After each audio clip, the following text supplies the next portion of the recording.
Vamos abrir as nossas Bíblias lá na carta segundo São João, primeira carta do apóstolo João, para darmos continuidade ao nosso estudo expositivo. Nessa noite, se Deus nos permitir, nós vamos estudar dos versículos 2, 3 e 4.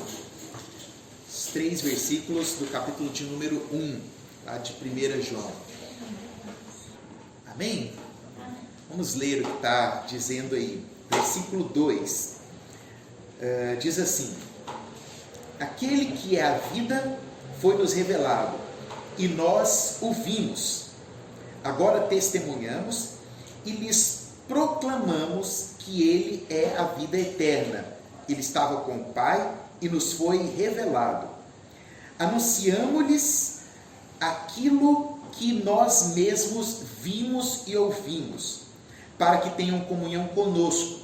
E nossa comunhão é com o Pai e com seu Filho, Jesus Cristo. Escrevemos essas coisas para que vocês participem plenamente da nossa alegria. Somente até aqui, nós estudamos, fizemos uma introdução geral a esse livro e estudamos o capítulo 1, dando a importância e a relevância que esse capítulo de número 1 tem, que o versículo de número 1 tem. E o nosso pressuposto era entender fundamentalmente o versículo de número 1, para que nós tivéssemos a nossa visão e o nosso olhar aberto para tudo aquilo que o apóstolo João viria a nos dizer. E quando nós estudamos o versículo de número 1, quando nós nos debruçamos sobre tudo aquilo que João estava querendo expressar e querendo dizer ali, com as palavras que ele usou, com os termos que ele propôs ali no versículo 1, basicamente nós fundamentamos o versículo 1 em 3 princípios fundamentais que João queria fazer com que o leitor entendesse antes de entrar propriamente dito naquilo que ele viria a dizer na sua carta. Quais eram esses 3 fundamentos que nós vimos? O primeiro deles era que Jesus estava desde o princípio, E Jesus não somente estava desde o princípio, como ele era o princípio. E ele não só era o princípio, como ele fundamentou o princípio. Então nós vimos de forma muito clara que o verbo era, que João usa lá, aquele que era desde o princípio, é o verbo que se remete a Jesus e que mostra que Jesus, ele não apenas estava lá na criação do universo, como ele era o fundamento de toda a criação do universo. E mais, ele estava regendo toda aquela criação. Ele estava organizando, como um regente mesmo, que rege uma orquestra. Jesus estava ali, desde o princípio. João deixa isso muito claro para o leitor. É o primeiro ponto. O segundo ponto que ele aborda no versículo de número 1 e que nós vimos, é a entrada de forma carnal desse Jesus no mundo. Esse mesmo Jesus que era o dono de toda a criação, se manifestou de forma carnal, e aí ele usa os sentidos, vimos, ouvimos e tocamos, ele deixa isso muito claro. Olha, nós tivemos não só o privilégio, mas nós estivemos com ele, testemunhando que este Pai da criação também esteve conosco de forma presencial, de forma carnal, João deixa isso muito claro, com um princípio fundamental que nós já tínhamos falado lá na introdução, de combater as heresias que porventura estavam aparecendo e surgindo ali naquele meio. E terceiro, do principal fundamento que João deixa claro nesse versículo 1, é que desde o princípio, esse Jesus, ele era o verbo.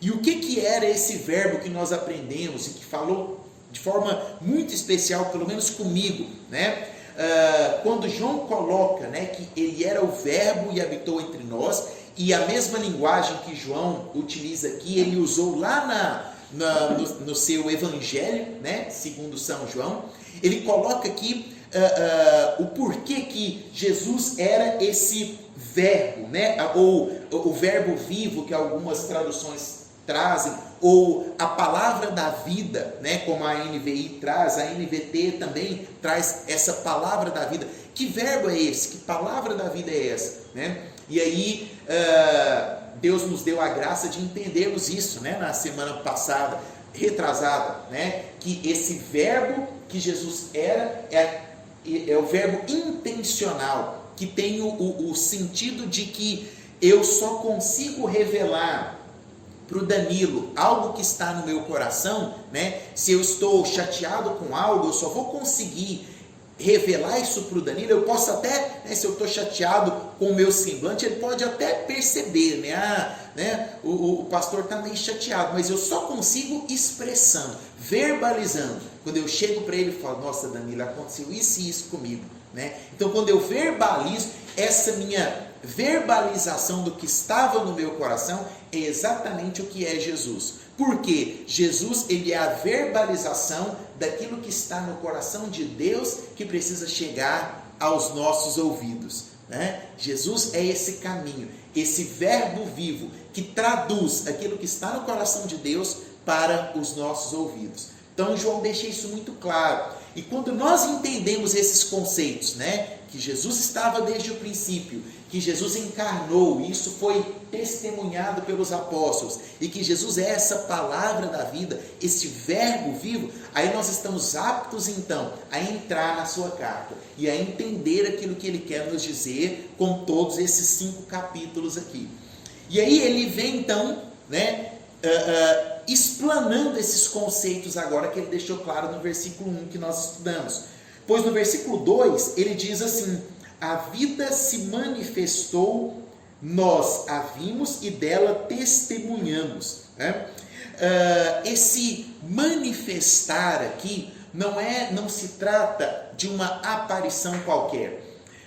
João estava combatendo as heresias e haviam basicamente 2 tipos de manifestações, né, que se pregavam naquela época ali.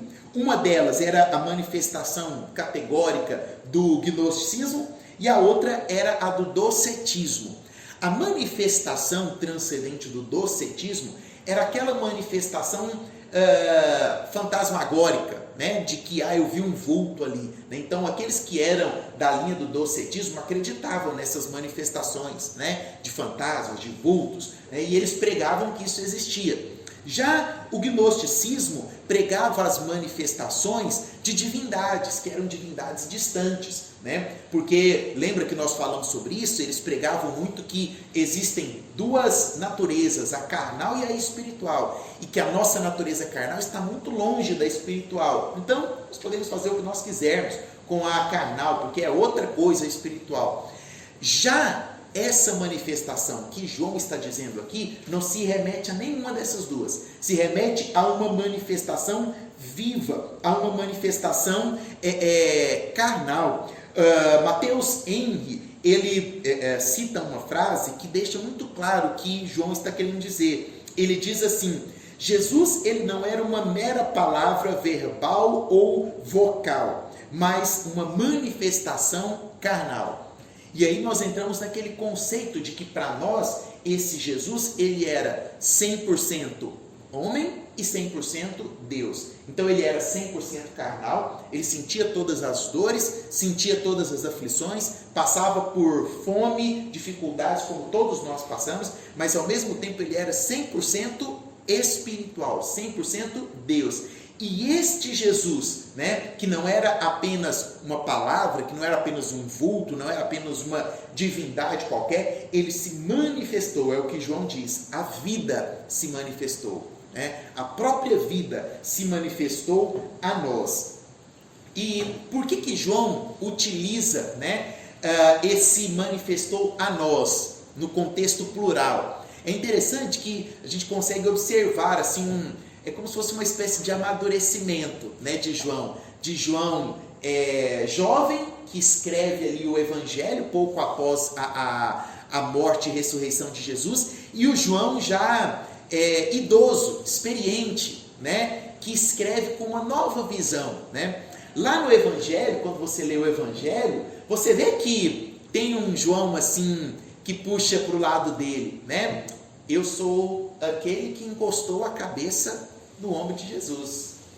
Aquele que ele amou vos escreve isso, né? Ele tinha um complexo ali meio que, me perdoe, João, um dia a gente vai se encontrar, mas meio que de superioridade, né? Tipo, eu era um dos três, estava ali perto, né? Eu presenciei a manifestação ali de Moisés e Elias, né?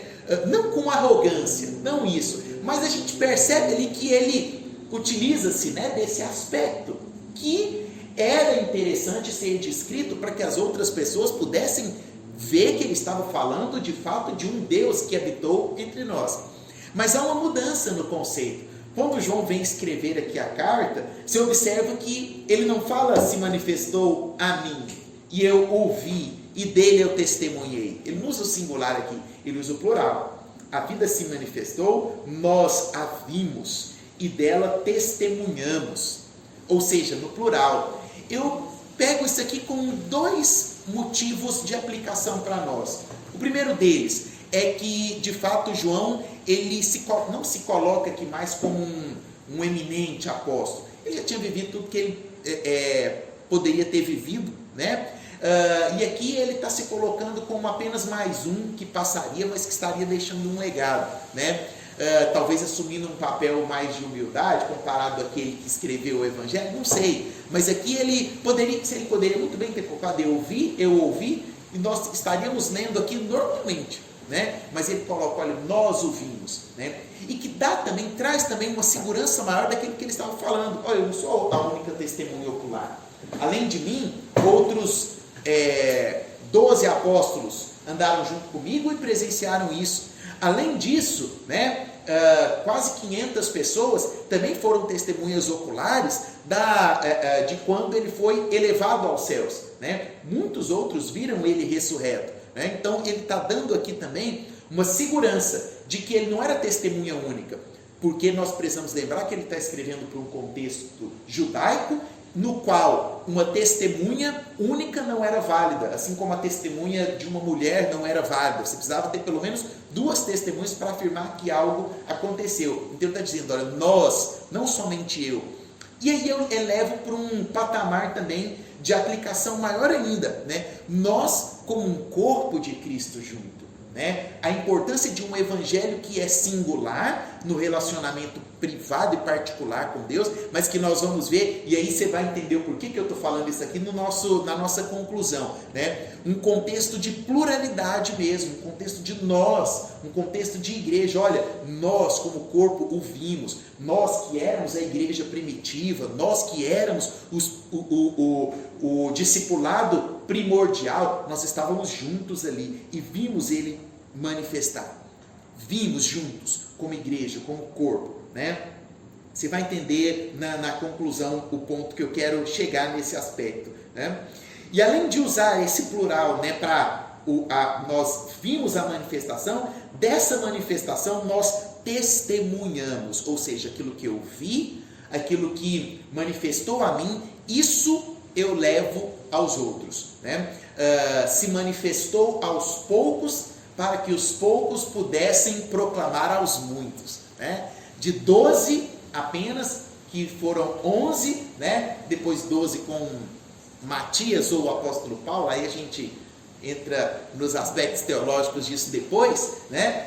Desses, a humanidade conheceu o Filho de Deus, né? Se manifestou a poucos, mas se revelou a muitos. Se manifestou apenas aqueles ali, mas deu àqueles ali a revelação que mudaria a história da humanidade. Então esses poucos não poderiam ficar calados. Eles precisariam o quê? De testemunhar. Dela testemunhamos. Essa é a nossa função como igreja e como corpo de Cristo. De testemunhar daquilo que temos visto e daquilo que temos ouvido. somos testemunhas, não precisamos apenas testemunhar, porque às vezes quando a gente fala de testemunho, nós temos aquela visão, às vezes errada, né, de que para testemunhar você tem que ir lá na frente da igreja e ter um milagre, né, tipo assim, eu investi R$2 na bolsa de valores e Deus me deu 1 milhão e eu estou aqui para... Não é isso, né? É bênção aqueles milagres, né, que são contados, fortalecem a nossa fé, mas nós precisamos testemunhar todos os dias da graça que já nos foi concedida, da predestinação que já nos alcançou. Se a graça chegou até nós, e aí é o ponto fundamental, né, que eu digo que os calvinistas, né, não são em momento algum soberbos, né? O calvinista fala que foi predestinado e ele é soberbo, porque ele acha que Deus escolheu ele. Pelo contrário, o calvinista que crê que Deus predestinou e que Deus escolheu, ele tem a obrigação de testemunhar desta graça que foi dada a ele, porque ele era um pecador, ele era um sujo, um depravado, que recebeu a graça, e a graça é de graça, né? Eu vou falar sobre isso, spoiler, né? Eu vou dar um plus para vocês que estão estudando 1 João, sábado, no culto do Atitude. Não, se você quer, vai ser um plus da nossa série aqui. Se você quer ganhar esse plus, eu vou falar disso, graça e misericórdia, né? A graça, ela é de graça. Tem uma frase que por que Deus é Deus de graça e Deus de misericórdia? É fantástico, mas é só para quem tiver sábado lá na igreja, no culto, a palavra de sábado. Aquilo que nós recebemos de graça, nós precisamos testemunhar. É isso que João está falando aqui, olha, nós vimos essa manifestação e essa manifestação nós testemunhamos, nós somos testemunha disso. Para quem? Para o mundo inteiro. Por quê? É o que eu costumo dizer, né? Você não sabe quem foi escolhido, quem foi separado, então pregue a todo instante. Então, eu vi esses dias, domingo, voltando da igreja, né, ali no parque ali, tinha um senhorzinho, o que? Foi o culto das 6, então não estava nem escuro ainda, era umas 7 e pouco. Não era, o culto é das 5, né? Então eu estava voltando, era o quê? Umas 6:30. Ele estava lá com caixinha de som, de gravata, terno, o pessoal passando correndo e ele pregando lá, né? Aqui no Areão, na esquinazinha ali. E eu parei, passei o vídeo e fiquei, fala comigo, Senhor, né? Às vezes, você não tem essa coragem, né, de testemunhar daquela forma, mas você pode testemunhar todos os dias para os seus filhos, você pode testemunhar todos os dias para os seus funcionários, você pode testemunhar todos os dias para as pessoas que estão em contato com você a todos os instantes. Você é testemunha viva da graça de Deus, da salvação. É isso que João está nos incentivando aqui, né? E testemunhando do quê? Né? Ele diz assim, testemunhamos e proclamamos o que? A vida eterna. Eu acho interessante porque esse testemunho, ele é uma proclamação, né? Quando nós estamos testemunhando, nós estamos falando de algo, ou seja, nós estamos proclamando algo, né?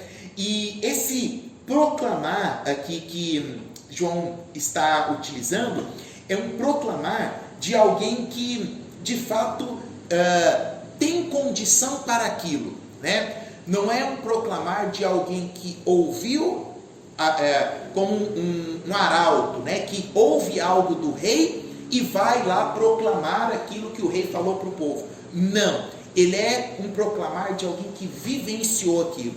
A pessoa viveu aquilo, então ele tem autonomia, autoridade para poder falar daquilo, né? Para poder proclamar aquilo. Há um ano atrás, uma instituição me convidou para fazer um curso, para instituir um curso, e eu elaborei um curso, né? Levei para eles uma proposta ousada e falei assim, olha, essa proposta aqui é para ser a melhor e maior do Brasil. E aí, né, reunião com esse povo de marketing gosta desse negócio, né, de ser incentivado e tal, né? E aí eu vi que eles ficaram todos empolgados assim, né? Yes! Isso, aí eu já cortei eu não sou coach, né? Eu falei assim, não, eu não estou falando isso para vocês ficarem animadinhos, não, eu estou falando isso porque é verdade. Eu sei o que eu estou fazendo, sem presunção, eu sei o que eu estou fazendo. Mas por quê? E aí, hoje nós estamos, um ano depois, nós já somos a maior e melhor estrutura de genética médica do Brasil. Por quê? Porque eu fiz uma coisa muito simples. Para cada uma das disciplinas que nós tínhamos lá na especialização, eu fui atrás de um professor que não ouviu falar de, por exemplo, anomalias cromossomais, né? Ele trabalhou com anomalia cromossomal, ele trabalhou com síndrome de Down, então ele sabe fazer e falar daquilo, né? Muitos podem estudar sobre anomalias cromossomais, né? Trissomia do cromossomo, vai lá e tal, mas não tem a capacidade daquele que trabalhou, daquele que foi lá, fez o exame, pegou o resultado. Então o que eu fiz foi pegar pessoas que tinham autoridade para falar daquilo. É isso que João está dizendo aqui. Ele falou assim, olha, nós proclamamos porque nós temos autonomia e autoridade para falar daquilo que nós vivenciamos. E aí você fala assim, como que eu vou testemunhar e proclamar então se eu não tive contato com Jesus? Porque eles tiveram, né? Então eles tinham essa autoridade. João podia chegar e podia, né? Eu tenho a patente, eu vi Moisés lá no monte, né? Eu vi Elias, vi Jesus multiplicar os pães. E nós? Qual é a nossa autonomia? A nossa autonomia é que nós não temos contato direto com Jesus, mas nós temos e devemos ter contato direto e diário com o Espírito Santo. E esse nosso contato que precisamos ter diariamente com o Espírito Santo nos dá essa autonomia.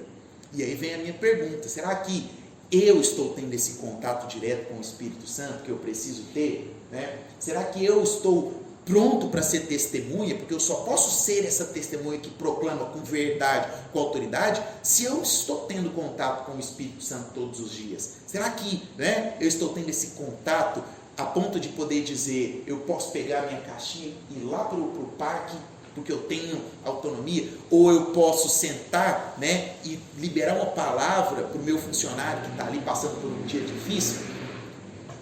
Que nós possamos, né, nos sondar nesse aspecto. E aí ele fala, né, proclamar o quê? A vida eterna. E esse vida eterna que nós precisamos proclamar não é uma vida eterna no sentido de quantidade, no sentido quantitativo, mas qualitativo, né? Porque muitas vezes nós pensamos de forma errônea na vida eterna, de forma quantitativa, de quantidade. A vida eterna, vida para sempre, né? Aí o que vem na nossa memória? Nossa, o céu vai ser chato, né? Vida para sempre lá no céu, né? Vou ficar lá o resto, né? Não, nós temos que pensar em vida eterna no aspecto não quantitativo, de quantidade de dias e de anos, mas na eternidade de qualitativo, de qualidade, da qualidade que a vida com o Espírito Santo nos oferece, que é uma vida plena. É uma vida plena em todos os sentidos. É uma vida eterna, então, em plenitude. Em plenitude de quê? De bons relacionamentos. É eternidade de relacionamentos saudáveis. É eternidade de pensamentos sãos, sadios. É plenitude de convicções e alegria no coração, de mesmo enfrentando adversidades, estar pleno, né? Aquela pessoa que mesmo está passando, estou pleno, está vindo vento de todo lado, estou pleno, igual Jesus dormindo lá no barco, tranquilo, né? Aquele sono profundo de Jesus, né? Vento para um lado, vento para o outro, discípulo gritando, desesperado, e Jesus dormindo na plenitude. Essa é a plenitude que eu busco em Deus. Senhor, me dá plenitude nos meus relacionamentos. Eu quero viver a plenitude do Senhor, nos mínimos detalhes, nas coisas mais simples, né? Das coisas mais simples às coisas maiores, que nós possamos ter essa plenitude de Deus, né? E aí, partindo, né, para a parte final, João ele nos diz, né, no versículo de número 3, nós lhes proclamamos o que vimos e ouvimos, para que vocês também tenham comunhão conosco, né? essa revelação, né, que foi dada aos poucos, é o que eu disse, né, que é aquela proclamação com autonomia. A palavra grega que João utiliza aqui é a palavra martuormen, né? Ou seja, proclamamos, ou seja, eu falo daquilo que eu tenho autoridade, eu falo daquilo que eu fui capacitado a proclamar, né? Então eu tenho essa capacidade em mim, eu fui chamado para proclamar isso, né? Eu estou proclamando aquilo que Deus me deu, porque é dever testemunhar da sua salvação, é dever testemunhar daquilo que você está vivendo, né? É dever proclamar que você está vivendo uma vida de plenitude, mesmo no caos, né? Olha quantas pessoas não estão enfermas mentalmente nesse momento que nós estamos vivendo. Quantas pessoas que não vão deixar de usar máscara. Nós estamos desesperados, né? Eu sempre fui assim não contra o uso de máscara, né? Usa máscara no lugar que você precisa usar a máscara, né? Eu fico passando, né? Você passa perto do parque, você vê lá a pessoa caminhando de máscara, né? Quase caindo, sem conseguir respirar, pessoa andando sozinho dentro do carro, de vidro fechado, né? De luva e de máscara dentro do carro, né? Vai ter gente que vai falar assim, está liberado, você não precisa, o vírus acabou, e ele vai continuar usando máscara, sozinho dentro de casa. Por quê? Porque ele está doente mentalmente. Existem pessoas que não vão conseguir mais viver em plenitude. Existem pessoas que não vão conseguir mais viver em ambientes sociais. Existem pessoas que não estão indo para a igreja mais, não é porque ela se acomodou a ficar em casa. Tem um grupo dos que o bispo Fábio, né, conversando esse dia, falou, não, a pandemia foi uma peneira. Peneirou quem tem preguiça de vir para a igreja, que mente que está assistindo online, né? Então assim, agora não tem mais desculpa. Agora ele tem desculpa, na verdade. Por que você não foi? Não, eu estava no online, não estava nada, né? Liga lá o celular só para ficar online, mas está fazendo outras coisas. E daquelas pessoas que vão ficar no online por fobia de ir para a igreja, porque tiveram as suas mentes invadidas pela opressão maligna desse período que nós estamos vivendo. E aí, quem vai continuar vivendo em plenitude nesse tempo que nós estamos vivendo? Nós seremos responsáveis para proclamar essa qualidade de vida, que é a vida eterna, né? Que é pregar para as pessoas que estão hoje doentes espiritualmente, né? A estratégia do maligno mudou totalmente, né? Hoje o maligno não causa mais aspectos patológicos, né? Que a gente sabe que o inimigo, né, tem esse poder de jogar ali com a permissão de Deus, uma enfermidade, uma doença, algo nesse sentido, mas ele está indo agora. Qual que é a ferramenta do diabo nos nossos dias? O intelecto, a mente, né? É oprimir a mente da pessoa. Fica em casa, né? Não vai para a igreja, não, tem muita gente lá. E você vai chegar lá, você vai ver, tem um pastor lá que não gosta de usar máscara. Você não viu o bispo brigando com ele esses tempos lá, mandando ele usar lá? Então não vai não, né? Ele fala que ele já tem anticorpo, mas você acredita? É mais ou menos desse jeito, não sei que, vai usar isso, né? Vai vir na mente das pessoas. Mas por que proclamar, né? Por que eu preciso proclamar? E aí João, ele encerra esse primeiro bloco dele com basicamente uma resposta, né, do fim para o qual nós somos chamados a proclamar. Qual é o motivo pelo qual nós temos que testemunhar, temos que falar? O primeiro desses motivos, né, ele diz assim, nós lhes proclamamos, versículo 3, o que vimos e ouvimos, para que vocês também tenham comunhão conosco. O fim pelo qual nós fomos chamados a proclamar e a testemunhar é a comunhão.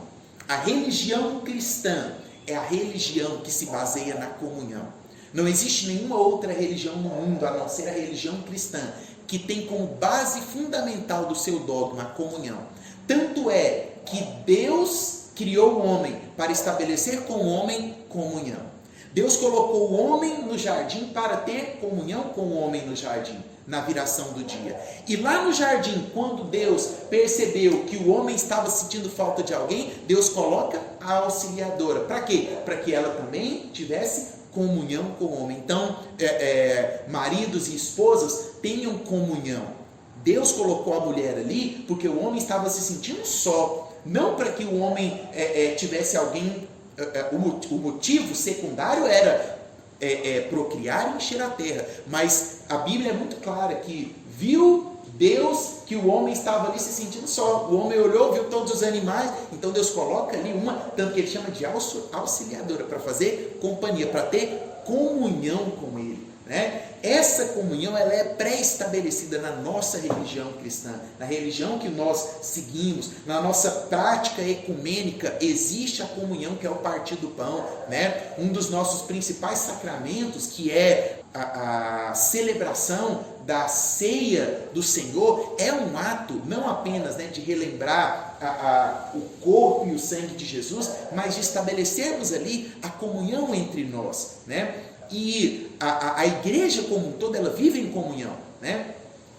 Basta você olhar a sua vida, o quanto você foi inserido em grupos que, se você não estivesse na igreja, você não estaria, grupos de comunhão, né? Quantas comunhões você já participou com pessoas da igreja, a partir de uma pessoa você acaba conhecendo outra, e aquela outra te faz um laço com você acaba tendo uma comunhão com ela em algum determinado momento. Jesus viveu em comunhão, o discipulado de Jesus era uma comunhão constante, né? O que Jesus mais fazia com os discípulos era comer com os discípulos, né? Não por acaso Jesus multiplicava pão, né? Não por acaso Jesus multiplicava o vinho, né? Se o Felipe tivesse, queria lembrar lá da piadinha do rapaz lá, né? Tinha um propósito? Tinha um propósito. Estabelecer comunhão com as pessoas que estavam ali, principalmente com os discípulos que estavam ali, né?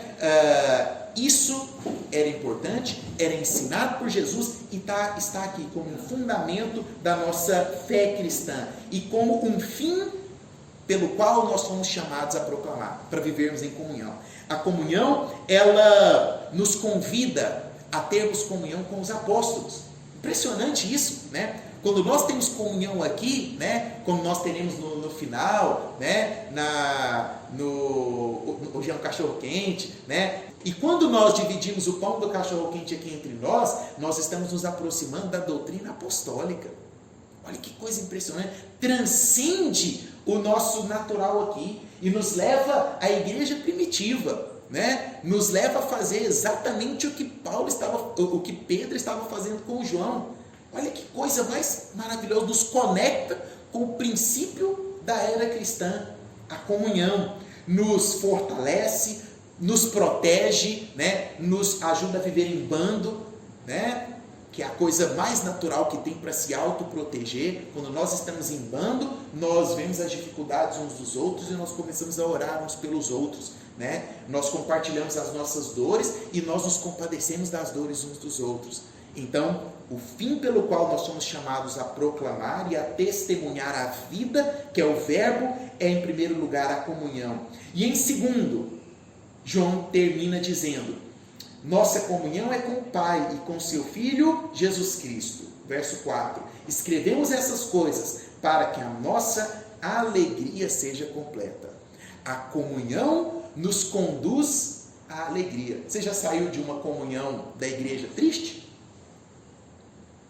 Talvez triste de tanto comer, né? Nossa, estou até triste, né? Mas você não sai dali chateado, né? Porque você conversou com um, você se alegrou com o outro, teve uma palavra, tocou um violão ali, teve uma comida boa, né? Às vezes a comida queima, mas se torna motivo de alegria, né, Júnior? Né? E ali se compartilha uns com os outros. A comunhão, ela gera o fruto, que é o fruto da alegria, que nos alegra, nos fortalece. E essa alegria, ela não é apenas um mero sentimento, né? Ela é um produto do relacionamento, porque ela não é uma alegria superficial. Ela não é uma alegria que quando nós saímos ali do portão e entrarmos no nosso carro para ir embora, ela é passageira. Você chega na sua casa, você está lembrando daquilo que... Né, você fica a semana pensando na conversa que nós tivemos aqui e já planejando, né, a conversa daquilo que nós vivenciaremos na nossa comunhão aqui de novo, ou na comunhão que a gente terá, né, mensalmente lá na igreja, né? Todo mês a gente faz ali a nossa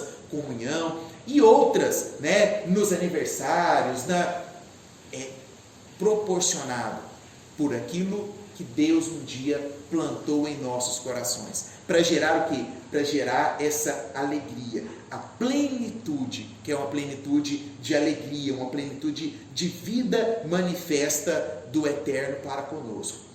Que a comunhão do Espírito Santo, a graça do Deus Todo-Poderoso e as eternas consolações do Filho de Deus estejam com todos nós, hoje e sempre. Amém. Amém. Essa é a bênção apostólica, que a bênção apostólica esteja conosco. Amém? Vamos orar? Senhor Deus e amado Pai, nós invocamos a bênção apostólica do Senhor sobre as nossas vidas. Que de fato essa graça do Senhor, que nos foi dada de graça, esteja conosco todos os dias. Que as eternas consolações do Espírito Santo, que nos consola em nossas dores e em nossos sofrimentos, permaneçam diariamente conosco. E a alegria da salvação nos dada pela morte e ressurreição de Cristo Jesus possa ser expressa em plenitude nos nossos corações e transmitida no nosso olhar e no nosso falar. Pai querido, que a palavra dessa noite nos conduza a um temor mais profundo do Senhor, nos incentive a viver, ó Deus, trilhando o caminho estreito, mas que é o caminho que nos conduz e que nos leva à salvação. Nos ajude, Senhor, a continuar em santidade, nos ajude a rever os nossos conceitos e aplicar, ó Deus, essa palavra no nosso dia a dia. Que a graça do Senhor esteja conosco. Assim nós oramos, em nome de Cristo Jesus, o Nazareno. Amém e amém. Deus te abençoe.